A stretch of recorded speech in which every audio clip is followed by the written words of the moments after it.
राधे राधे। कुंज बिहारी श्री हरिदास, मेरे लाला के आज के दर्शन। वासुदेव, लाडो रानी, राधाजू, हमारे गोपाल, चिंताहरणी मैया और मेरे मनमोहन। मेरा लाला कितना क्यूट, कितना सुंदर लग रहा है मेरा बच्चा आज।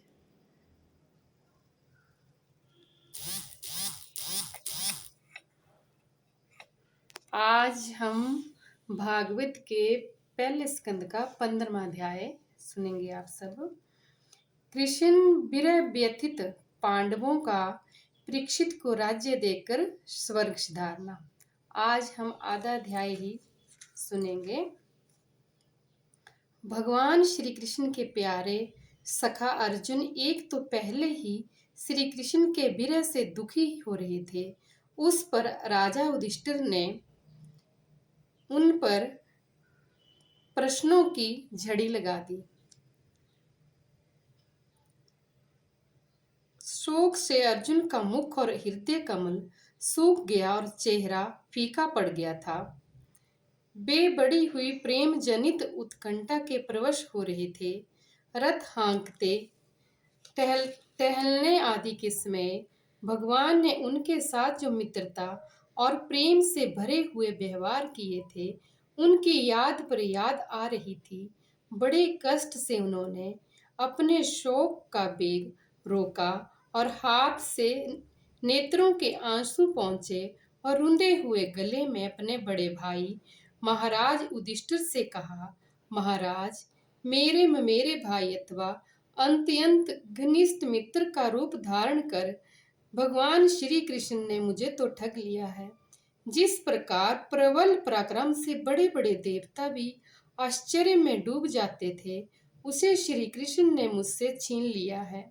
जैसे ये शरीर प्राण से रहित होने पर मृत कहलाता है, वैसे ही उनके क्षण भर के वियोग से ये सारा संसार अप्रिय दिखने लगता है।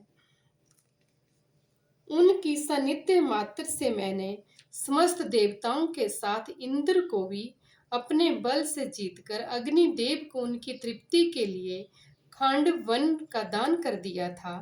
महारानी द्रौपदी राजसूय के महान अभिषेक से पवित्र हुए अपने उन सुंदर केशों को, जिन्हें दुष्टों ने भरी सभा में छूने का साहस किया था, बिखेर कर तथा आंखों में आंसू भरकर जब श्री कृष्ण के चरणों में गिर पड़ी, तब उन्होंने उसके सामने उसके उस घोर अपमान का बदला लेने की प्रतिज्ञा करके उन धूर्तों की स्त्रियां की ऐसी दशा कर दी कि वे विधवा हो गई और उन्हें अपने केश अपने हाथों खोल देने पड़े।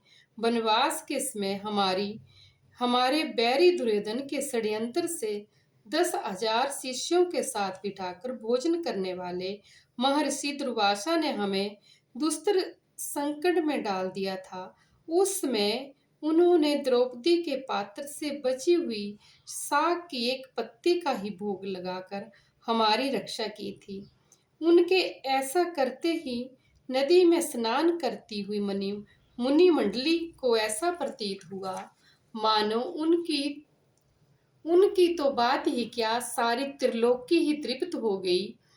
उनके प्रताप से मैंने युद्ध में पार्वती सहित भगवान शंकर को आश्चर्य में डाल दिया और उन्होंने मुझको अपना पशुपत नामक अस्त्र दिया था।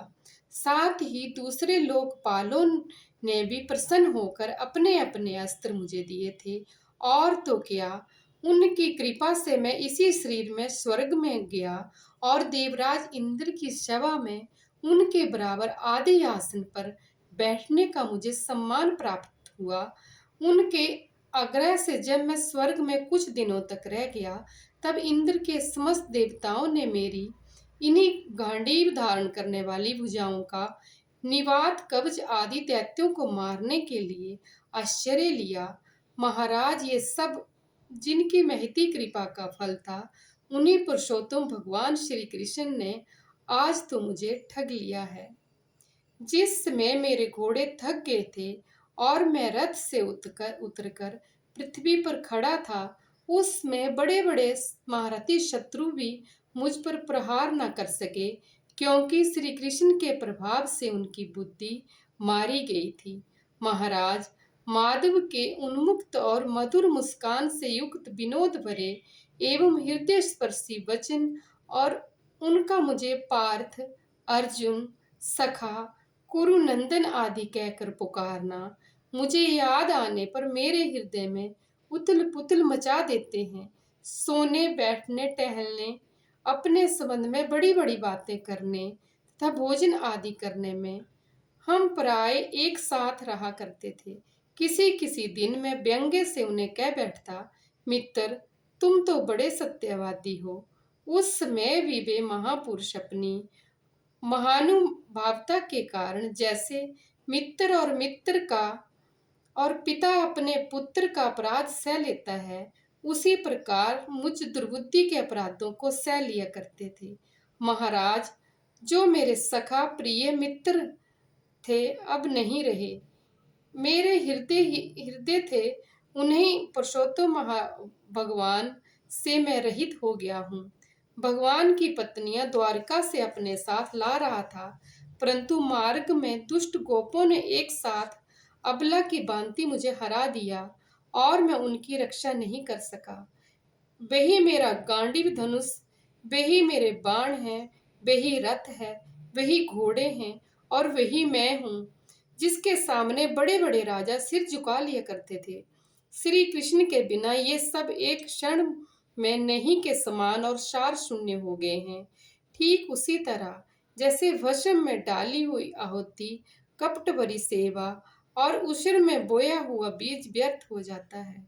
राजन आपने द्वारकावासी अपने जिन सुहृदय संबंधियों की बात पूछी है, वे ब्राह्मणों के साथ बस मोहग्रस्त हो गए और वारुणी मदरा के पान से मदोमंत होकर अपरिचितों की भांति आपस में ही एक दूसरे से भिड़ गए और घूसों से मार पीट करके सब के सब नष्ट हो गए। केवल उनमें से 4-5 ही बचे हैं। भगवान श्री कृष्ण ने मुझे जो शिक्षाएं दी थी, वे देश, काल और प्रयोजन के अनुरूप तथा हृदय के ताप को शांत करने वाली थी। स्मरण आते ही वे हमारे चित्त का हरण कर लेती हैं।